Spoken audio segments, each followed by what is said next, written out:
Oh my God! Ang daming cut ng video na to ha.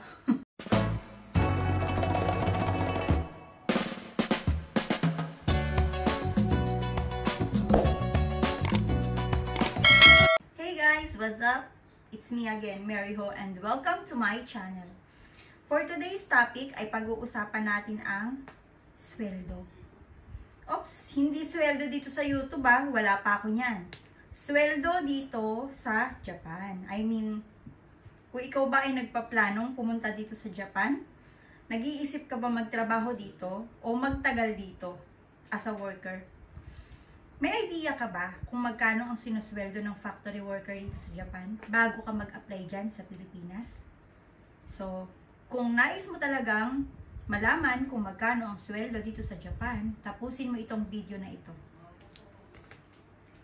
So, ayun nga guys. I-explain ko sa inyo kung magkano ang sweldo ng food processing. At kayo na ang bahalang mag-decide kung mayroon bang nabago. Okay, kung mayroon bang literal na nabago doon sa sweldo.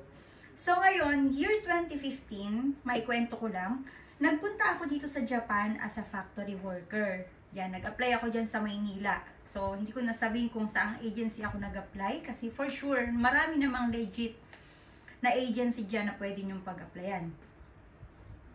So, that time, 950 yen ang per oras namin. So, nagtatrabaho kami ng 8 hours every day, 8 hours. So, nagkakaroon lang kami ng extra income. Nagkakaroon lang ako ng extra income kapag ako ay nag-overtime. Kasi that time, ang overtime ay 3 to 4 hours.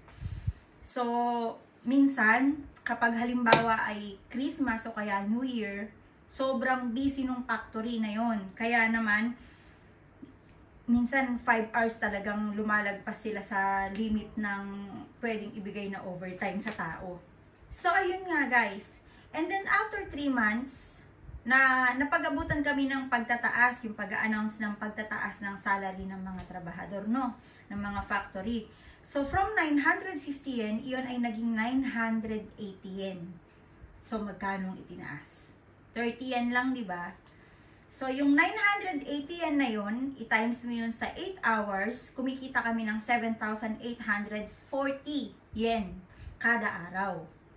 So, ulitin ko, labas pa dito yung overtime. So, overtime, kapag nag-overtime ka, yun ay plus 25%. So, gamit-gamit din tayo ng mathematics, guys.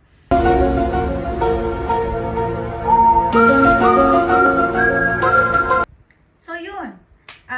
Hanggang sa ito, kailan lang nagtrabaho ako ulit sa factory worker for 6 months. Sideline ko lang yun kasi dun sa factory na pinagtatrabahuhan namin, sa ngayon, hindi pa ako regular that time. So, kinailangan ko maghanap ng part-time job kasi yun, syempre, lahat naman tayo nangangailangan ng pera, di ba?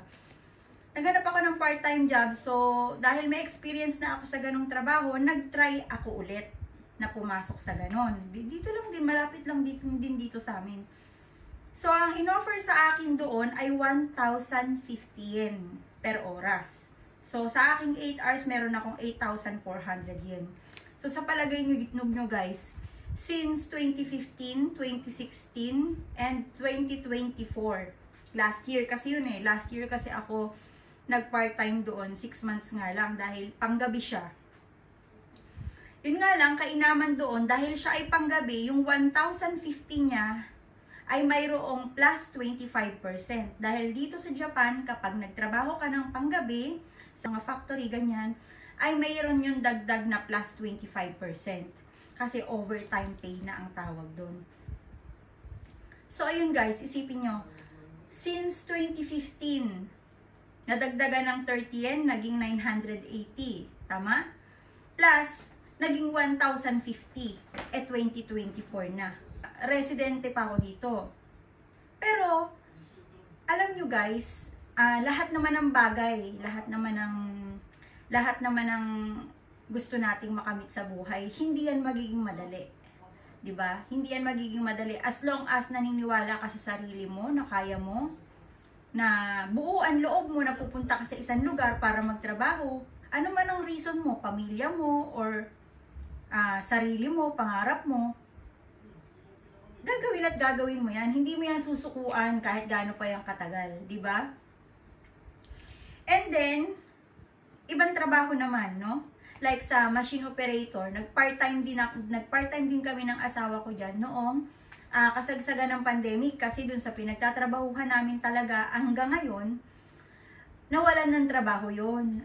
As in, talagang part kasi kami ng broker, so nawala ng trabaho, hindi na sila kumukuha pansamantala muna ng trabahador mula sa ibang broker, ganyan. Mga direct lang yung kanilang pinapapasok, yung mga talagang regular na.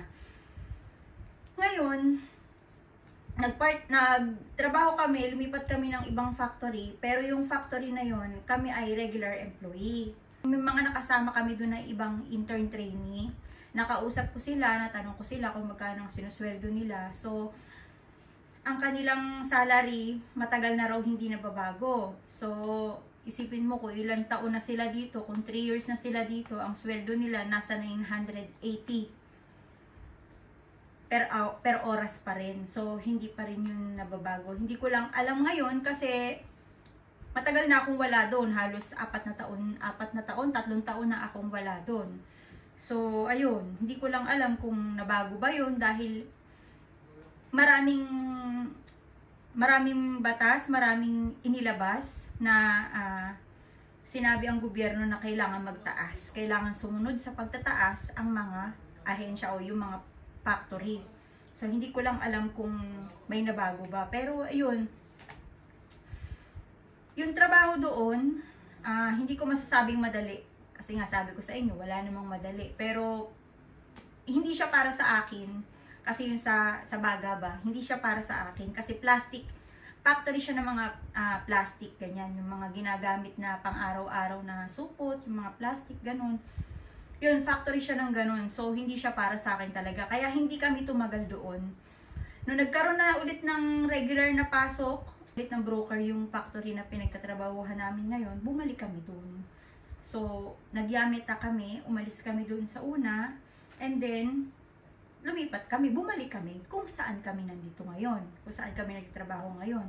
So, saan ba kami nagtatrabaho ngayon? Nagtatrabaho kami ngayon na transportation.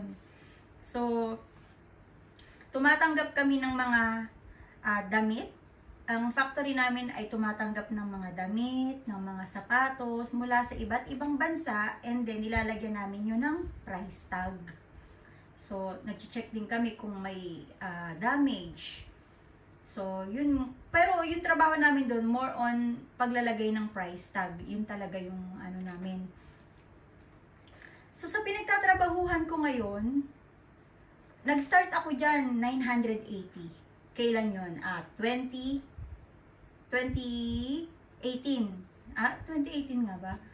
Oh, 2018 yun. Kapapasok pa lang ng taon nung lumipat kami doon. So, ayun.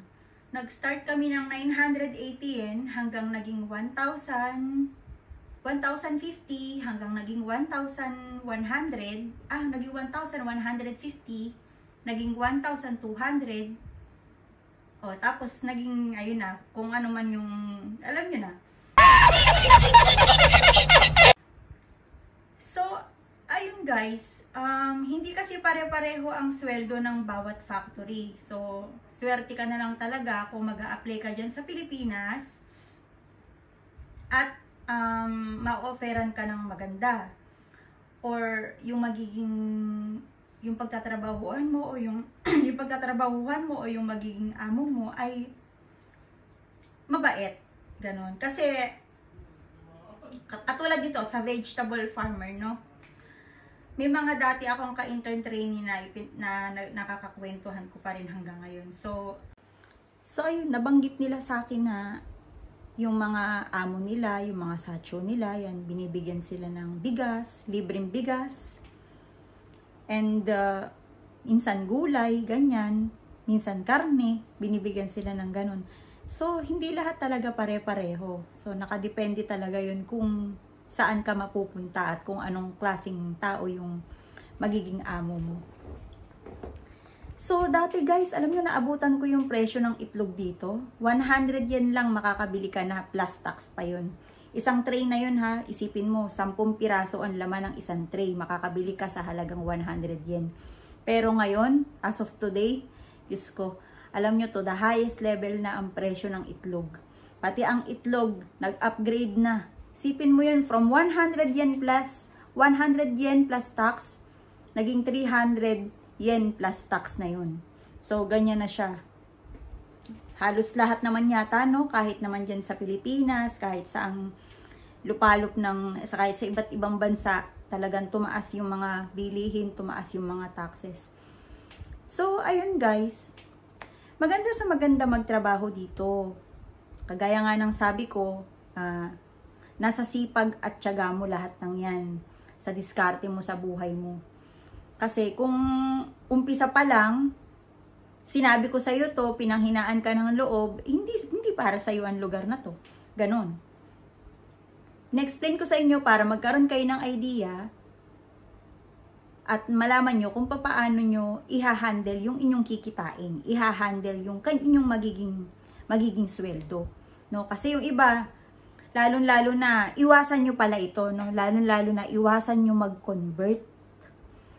Kasi kapag ako nung unang dating ko dito sa Japan, ugaling-ugali ko yan, mahilig ako mag-convert. Like, halimbawa, nakahawak ako ng isang lapad, may nakita akong pagkain or may nakita akong gamit na gustong-gusto kong bilhin. Pero hindi ko, nagdadalawang isip ako kasi, magkano ba tong gamit na to sa peso? Iko-convert ko yan, hawak ko agad calculator.